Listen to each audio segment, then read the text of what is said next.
سیدہ زینب صلوات اللہ علیہ نے جزیز سے کہا تھا میں تجھ سے کیا توقع کروں، کیا توقع کروں، اے کلیجہ چبانے والی کی اولاد.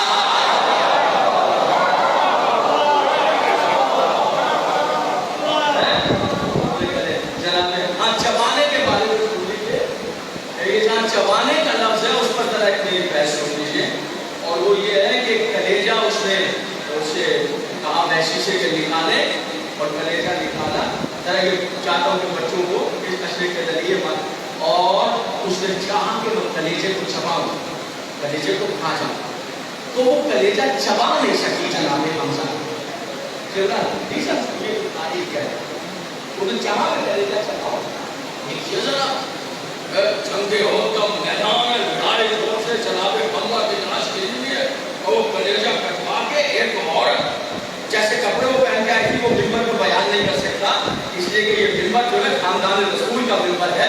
یزید کی دادی کی باتیں تو یہاں نہیں ہو سکتی نا، خاندان رسول کا مرکز شرافت کا منبر ہے. اس نے چبانے کی کوشش کی مگر وہ چبا نہیں سکی. کیوں نہیں چبا سکی؟ لکھا اس لیے نہیں چبا سکی کہ حمزہ کے پورے بدن کے اعضاء جو تھے وہ جنتی تھے اور ہندا کے اعضاء جو تھے وہ جہنمی تھے. اللہ نہیں چاہتا تھا کہ جنتی کا کوئی بدن کا ٹکڑا جہنمی کے بدن میں چلا جائے. پھر اللہ نے جو ہے معاوضہ کیا اور وہ چبانے کے لیے جیسے اس نے بائٹ دیا کلیجہ عورت بیٹھی کلیجہ خون سے بڑا ہے، 1000 گائنوں کی ایک گائن ہے، 1000 چوڑیلوں کی ایک چوڑیل ہے. یزید کی دادی کیسے بیٹھی ہے کلیجہ چبا رہی. سنیے گا مجھے اپنا موضوع یاد ہے. وہ اللہ نے کیا کیا کہ اس سے پہلے کہ اس کے دانت جو ہے کلیجے تک آتے اللہ نے معاوضہ کیا اور حضرت حمزہ کے کلیجے کو پتھر کا کر دیا. اب وہ اس سے تو ارادہ یہ تھا کہ اس نے بائٹ اسی طرح اس کنسیپٹ سے بائٹ کیا کہ یہ کلیجہ ملائم وہ تھا پتھر. مثال کے طور پہ آپ بائٹ لیں کیلے کے لیے تو کنسیپٹ اور ہو، کیلے کو بائٹ کریں کنسیپٹ، اور آپ اخروٹ کو بائٹ کریں، آپ کیلے کو بائٹ کریں وہ اخروٹ نکل آئے. اور ہے اس نے بائٹ کیا کلیجے کو وہ تھا پتھر کا. وہ جیسے ہی بائٹ کیا تو فوراً ہندا کے دانت ٹوٹ کر گر گئے. ابو طالب کے پاکیزہ بھائی اے حمزہ زینب کے اس منبر سے میرا سلام قبول کیجئے.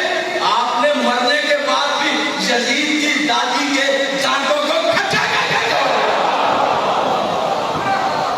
میں کہنا یہ چاہتا ہوں انصاف کریں، انصاف کریں.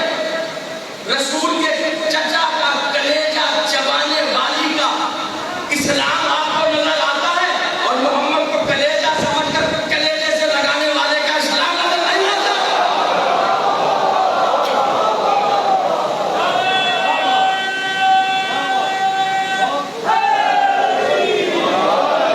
تمام کلیجہ کا یہی سے بات آگے بڑھے گی.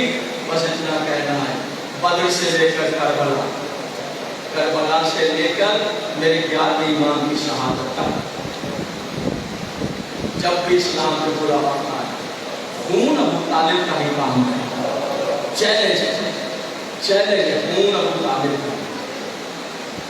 اتنا کہہ کر گزر جاؤ تو احباب کو شکایت ہوگی کہ نہیں بات آپ نے کامل نہیں کی. فقط خون نہیں، ابو طالب کی بیٹیوں اور پوتریوں کے چادریں بھی لی گئی. ادادارو یکم سفر ہے،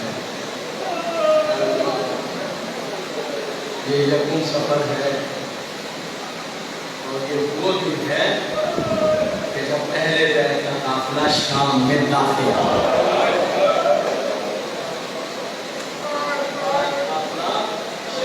جی آج داخلہ کئی بار کے آپ سوال باب 7 پر آ کر 2 بجے بس آپ نے کیا باب 7 پر آ کر جو کربلا سے چلی تھی پاک شہزادہ بھائی سے کہہ دی آ رہی تھی سب کو دیکھ نہ گھبرانا حسین، ایک منزل پر بتاؤں گی، ایک منزل پر بتاؤں گی، ایک جگہ پر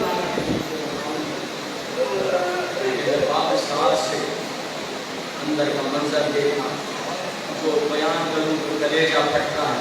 بس سوچ لیجیے ہندا کے پودے کا دربار ہے اور ابو طالب کی پاکیزہ پوتی آنے والی یہ فتح کرنے آ رہی ہے. ابو طالب کی پوتی وہ جگر کھارا کی اور تو دیکھا دیکھ کر بیٹھ کہا آگے بڑھیے. کہا میں دربار میں نہیں جاؤں گا, میں دربار میں نہیں جاؤں. کہا اٹھیے دربار میں جانا ہے. کہا میں چلیے پیشیے. کہا میں نہیں جاؤں. کچھ تلخ ہوئے لشکر کے سپاہی تو علی کی بیٹی کا لہجہ بدلا اور کہا کیا سمجھتے ہو عباس کی بہن, دیکھتی ہوں کس میں ضرورت ہے مجھے دربار لے کر جائے. اب آسمان ایک نیا منظر دیکھ رہا ہے, چشمے فلک عجب منظر دیکھ رہی ہے. کہتی ہے دیکھتی ہوں کس میں ضرورت ہے, کیونکہ رسن سے ہاتھ بندھے میں دیکھتی ہوں کس میں ضرورت ہے مجھے دربار میں لے کر جائے. اداداروں جب لشکر آگا سمجھ گئے کہ اب علی کی شہزادی کے تیور اور ہیں اور وہ بظاہر بیٹی ہے علی کی, لیکن اب علی بننے کو تیار ہے, اب فاتح خیبر بننے کو تیار ہے. تو وہ پلٹے اور وہاں آئے جہاں مظلوم دو گلے میں پہن کر کھڑا ہوا اور جہاں بیڑیاں باندھے کھڑا.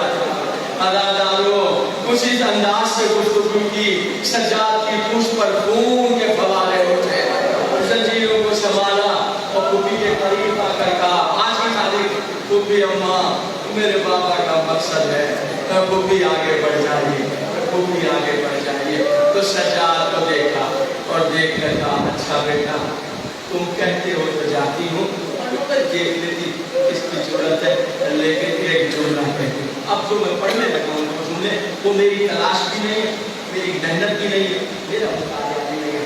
یہ حضرت علامہ رشید قرآنی آل اللہ عنہ کراچی نشتر میں پڑھتے تھے, ان کے جملے نام اس لیے لیا کہ انہیں اشارے سوال. میری تلاش نہیں, میرا مطالعہ نہیں, میری محنت نہیں, انہیں کا مطالعہ ہے, انہیں کی تلاش ہے, انہیں کی محنت ہے. کہتے کا اچھا سجاد جاتی ہوں دربار میں, لیکن پہلے تمہیں ایک راز بتاؤں, راز بتاؤں. ارشاد کیجیے پھوپھی اماں. کہا بیٹا یہ وہ راز ہے جو میں نے آج تک کسی کو نہیں بتایا. کیا راز؟ کہا بیٹا جب 40 ہجری بابا دنیا سے جا رہے تھے تو سب سے بابا نے ملاقاتیں کی اور سب سے قرآن صاحب پڑھتے تھے اور تمبو اکھڑ جاتے تھے اور دیواروں ڈوب جانا اتنا مسئلہ تھا یہ دو کہ مرتبہ جب سب سے رخصت ہوئے بابا اور 40 ہجری تو پھر بابا نے آخری بات مجھے بلایا. مجھے بلا کر بابا نے میرے سر کو اپنے سینے پر رکھا اور بابا نے اوپر چادر اوڑھی میرے سر کو سینے پر رکھ کے کہا باپ کی جان ایک راز بتاؤں, ایک راز بتاؤں. میں کہا سچ پہ بابا بیٹی میں علی جانتا ہوں, کربلا سے لے کر شام تک تیرے قدم نہیں رکیں گے,